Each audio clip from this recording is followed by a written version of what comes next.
So what's up with Outlast Trinity? We're going to look at Outlast, Whistleblower, and Outlast 2. The games were all made by Red Barrels, and are all very solid horror games. We'll look at the story for a bit, the gameplay, observations, as well as the good and bad. Spoilers ahead. You can jump around the video or just let it play as we enter Mount Massive Asylum. What's up with Outlast? Outlast is a first-person horror game. The game initially came out in 2013 for PC and launched the following year for PS4 and Xbone. It was pretty well received at the time and still holds up to this day. It plays much more linear than other horror games like Resident Evil, but that's not a bad thing. This is the first game of the bunch that would make Outlast the crown jewel of Red Barrels. They would continue to make entries to the series after this. Let's jump into the story.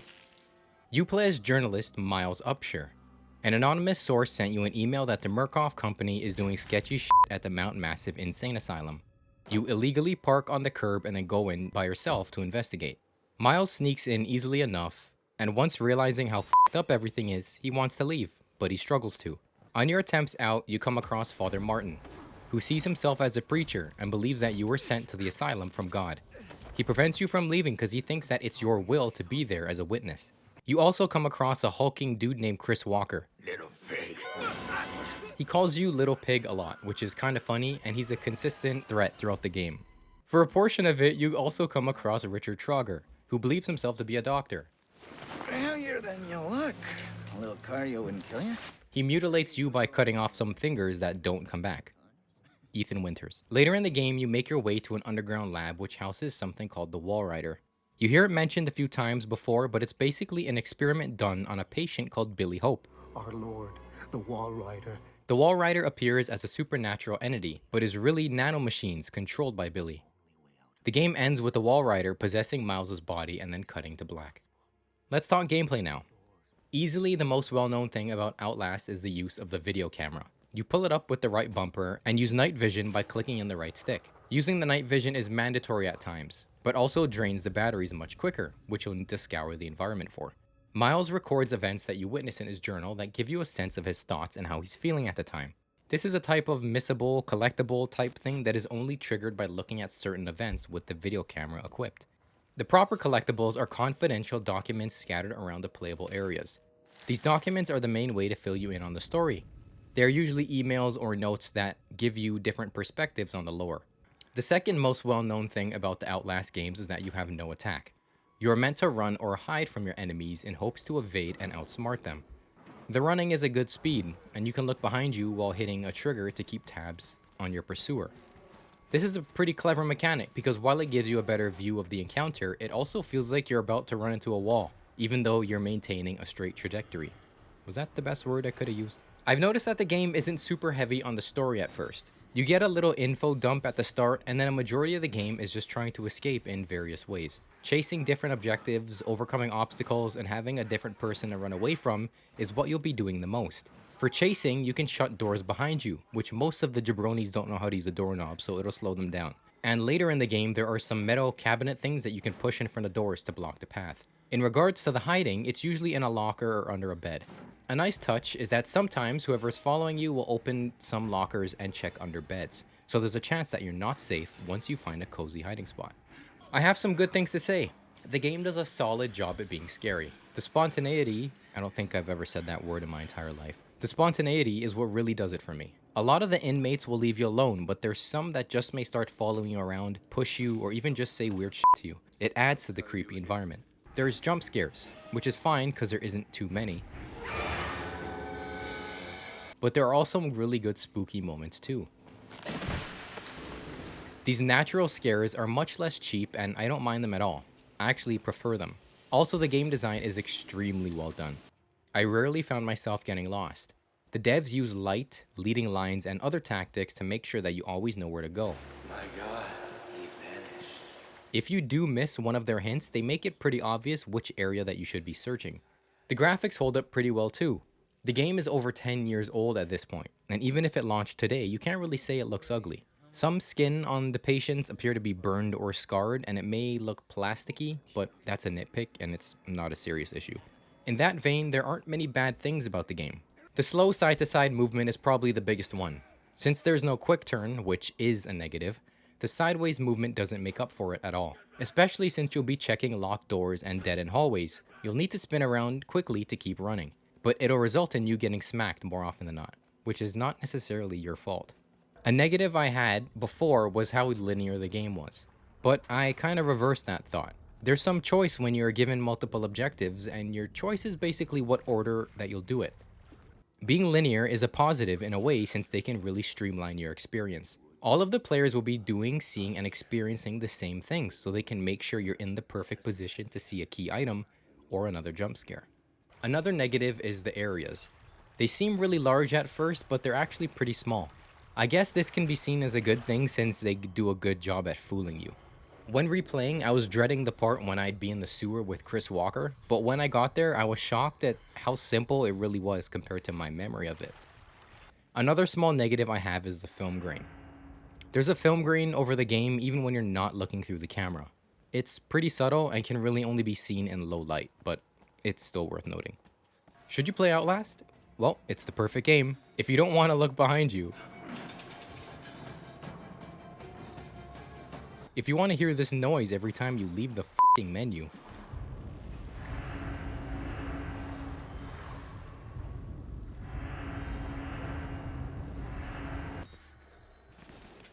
And if you...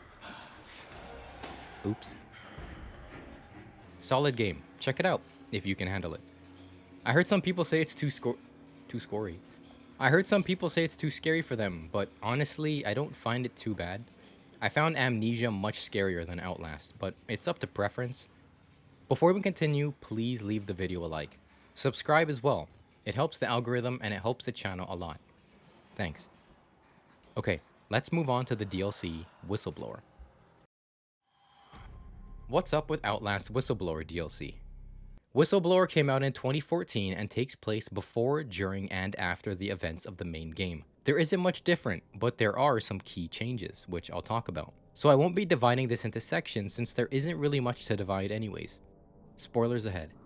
You play as Waylon Park, the whistleblower that sent Miles the email that kicks off the events of the main game. Waylon works for Murkoff and has his conscience get the best of him when he uses a company laptop on a company server to expose said company. Yeah. Stupid, Mr. Park. More than stupid. In fact, that was crazy. Your employer, Jeremy Blair, catches you and has you enlisted as a crazy person to torture you for attempting to sink the company. It's good timing since the Wall Rider decides it's now a good time to f it up. You end up escaping from confinement and are tasked with getting help. Meanwhile, a subject you met earlier named Eddie Gluskin also escaped and he becomes the main antagonist for the DLC. He wants you to be his wife. Problem is that you have a dick. So he plans to remove it so you can be his bride. I want you. Later on, Waylon does make his escape from the facility using Miles' vehicle at the end. Obviously, the game is short, but it does a couple things a little differently from the main game. First off, there is a more emphasis on the story. Seeing it's a story DLC, it makes sense. I watched IGN's review while writing this section and they were surprisingly negative on it. I thought this DLC is slightly better than the main game itself. IGN did get one thing I agreed with though. There are some missable jumps in areas that are very specific, that do very little to direct your eye to it. But like the base game, the level design basically funnels you to a specific spot where you need to look. It's just up to you to notice it. I think the scares are a little bit more well done too. The jump scares, no, but Gluskin is terrifying on his own. He doesn't taunt how much he wants to kill you, he sweet talks you and flirts with you as you run away. On top of that, he's wearing like a suave shirt and he's f***ing massive and fast. So he gives off intimidating energy as he pursues you to open areas. I found myself circling the room around the tables, eyes darting all over the place to find out where I had to go. It had more tense moments, which is what I think Red Barrels does best, at least for now. Another thing I have to circle back to is the jump scares. I know I mention them a lot and it's a modern horror game so it's bound to come up over and over again. There are too many. In the DLC, there are even more predictable ones galore. They're all over the place. That's the only thing I think the main game did substantially better, is having more organic scares that feel earned. One last thing before we answer the question. This DLC has much more subject matter than the main game.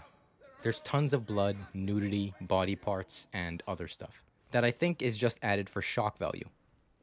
It seemed a bit ridiculous at times, like the devs thought, what's the most disturbing thing we can show the player right now? Oh, I have an idea. It's too much. Anyways, should you play Whistleblower? Well, it's the perfect game if you want to break some ankles.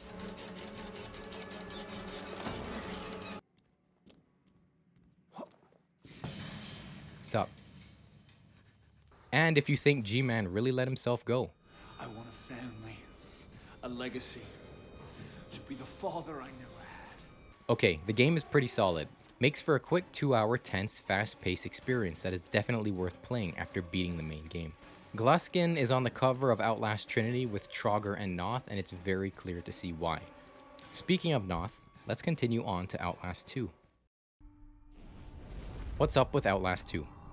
The game released in 2017 and changes up the formula a bit from the last games. It does a couple things better, but more often than not is worse than Outlast 1 and its DLC. I have thoughts, so let's jump into the story. Spoilers up the yin-yang so we can just get through it. It begins with you, Blake, with your wife, Lynn Langerman, in a helicopter on their way to investigate the murder of a pregnant woman in some village in Arizona. Blake starts getting flashbacks of their childhood friend Jessica, who killed herself when Blake and Lynn were very young. Okay, you find all this out later in the game, but I'll explain it now. You find out that Jessica didn't kill herself, but she was sexually assaulted and then murdered by a teacher called Loudermilch and framed as a suicide.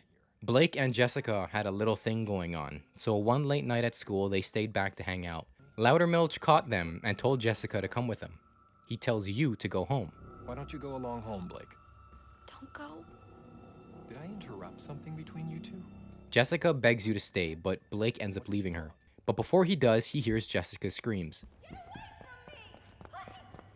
It's possible that Loudermilch sexually assaulted her or attempted to, causing Jessica to run. Loudermilch catches her and pushes her down the stairs, which breaks her neck. Blake carries this with him even to this day. Okay, back in the helicopter. A bright light blinds you all and it causes it to crash. Spoiler overdrive so we can pick up the pace. It is heavily implied that the White Flash and the others that you see throughout the game are from the Murkoff company from the first game. They are conducting experiments on everyone in the canyon, including you now, which causes Blake to have more flashbacks of that Catholic school they attended and the guilt he still feels around Jessica's death. Not just that, but the people in the village have created cults and gone insane due to this experiment. One of them led by Father Noth, who believes that Lynn, your wife, is pregnant with the Antichrist, so orders all three of you to death. Thing is, y'all crazy. Lynn isn't pregnant, there's no baby, and this is all just one big misunderstanding. No, really, it is. The game ends with all of Noth's followers actually killing themselves since the imaginary baby was born, and they failed to prevent the imaginary end of the world. Okay, let's take a moment because that was wild. Let's talk about gameplay.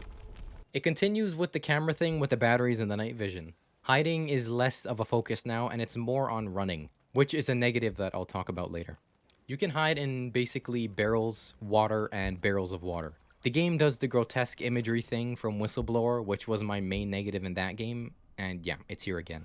Basically imagine the worst possible shit that could be happening, and it happens here. Like a naked woman being stretched until her limbs burst. It's a bit much. On top of the battery thing, there's now a bandage system. Every time you get smacked, it lowers your health pool. I think you can actually get hit twice before you get killed. A healing mechanic is unnecessary, but whatever. This was a negative at first, but I changed my mind. But when you're getting chased by an enemy, 9 times out of 10, where they came from is where you need to go. So the game incentivizes you to make loops and just circle back around. Okay, let's talk about the things that the game does very well. First off, there's a big graphics jump from before. This came out 3 years after Whistleblower, and it really looks night and day. This school section at the start really floored me, literally, at how incredibly real it is. Speaking of the school section, all of the flashback sequences are probably the best part of the game. The sense of getting lost is here, as well as being much more intense and scary than the village sections. The bad guy here is the tongue monster, who represents Loudermilch, the teacher who assaults and killed Jessica. This guy, my first playthrough, was one of the scariest things I've experienced in games. These are typically running sections, but it didn't bother me since I was terrified of this thing and I just wanted to run anyways. The school part could have been the entire game and I would have enjoyed it much more than I actually did. Okay, now with the bad. I find Blake extremely boring. I think this is a me problem. We don't see his face, but we learn quite a bit about him and his personality. It's the same thing with Ethan from Resident Evil. I have a hard time connecting the characters that I don't get to see. If it's a faceless, voiceless character like Miles in Outlast 1, I find it easier to put myself in their shoes, even though I know Miles did talk a bit. Another one is that the game gives you even less choice than the first game, which I found surprising. In Outlast, when you're getting chased, you would be thinking, where can I go? But in Outlast 2, I found myself thinking, where does the game want me to go? And long stretches of just running sections, which is solely dependent on if you can hit the jump or crawl button in time. These are not fun, and they are riddled throughout the game. The game design feels lazy here. It's only lights leading your gaze, not subtle environment details like before. The first game is much better than this in almost every way, in my opinion. Okay, the sound in the game is really bad. First off, some voice acting is horrible, and it takes me out of it. Here are some examples. God doesn't love you. Not like I do. I'll bleed you in the yard! All of the other ones are fine though. Next is the fucking annoying soundtrack. The game likes to play this screeching music in the back. It's super annoying and it's just fucking painful to listen to over and over again. This game really made me admire the previous entries for their sound design even more. Should you play Outlast 2? Well, it's the perfect game if you want to break more ankles.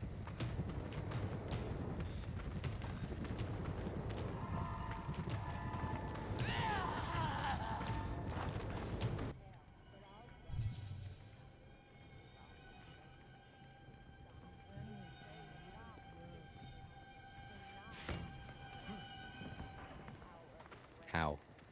And if you want to see some stupid jump scares.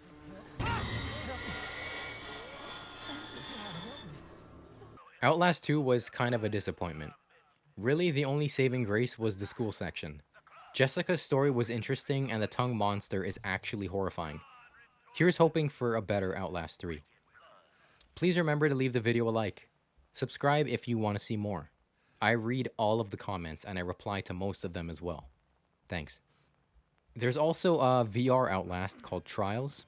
I've seen some gameplay, but I don't own a VR to try it, but it seems interesting. Anyways, check out Outlast Trinity. People are pretty mixed on these games, but it's unanimous that the first game is a horror classic. Deservedly so. Okay guys, check out my socials. JS Silver on Instagram, SilverJS on X or Twitter. I'll see you all in the next one. Stay safe.